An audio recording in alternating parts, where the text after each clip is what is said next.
And so, other things that I'm thinking about, or at least that I'm going to put into words for the moment, is around my mother and what's happened in my own family, which I gather has happened in plenty of families. And I got a lot of support from people over the last couple of years around how I'm feeling with what's going on with my family and just the fact of what's happening. With my dad died, and therefore my brothers decided the best thing to do is put my mum in a nursing home, and they played very dirty about that in terms of making that decision really against my mum's will and not telling me about it so that I couldn't stop it.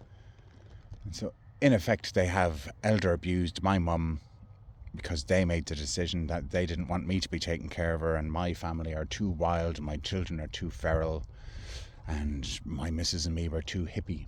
And so this feral hatred of my family being too wild, or I in particular being untrustworthy, so they decided they had to paint me as being psychotic, alcoholic, drug addict, doesn't know his mind, totally crazy, psychiatric,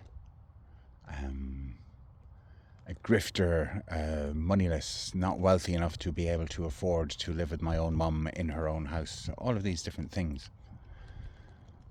So when I'm talking here about peace, I'm talking about having spent the last couple of years being in the wars with my own family constantly attacking me, verbally and through the airwaves and through their silence to such a degree that they just wouldn't actually speak to me. So a lot of what I was hearing in terms of verbal attack is coming back from other people who've told me what my brothers have said.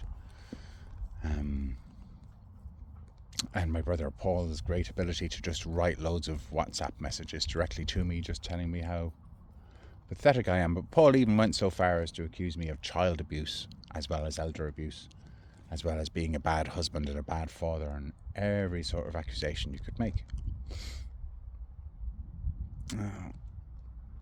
All along, somehow, for this couple of years, I've just not attacked back. In many ways, I've accepted that they're not speaking to me, and I don't really know what's going on, and I can only go with my gut instinct and me and Tara's wisdom aspect. But I'm surprised at myself that I held my peace with these brothers all the way along, even though sometimes I certainly felt like getting in a vehicle and driving to their houses and having an altercation, or whatever the word is, I don't know, challenging them face to face kind of thing. And in many ways it felt like I would have to take on the legal system in Ireland, which is really still the British legal system. It's never really changed much. So yeah, I'm talking about peace from that point of view, of how to be that shook up and have your peace so disturbed and yet be able to carry on with life in a way where one attains to peacefulness.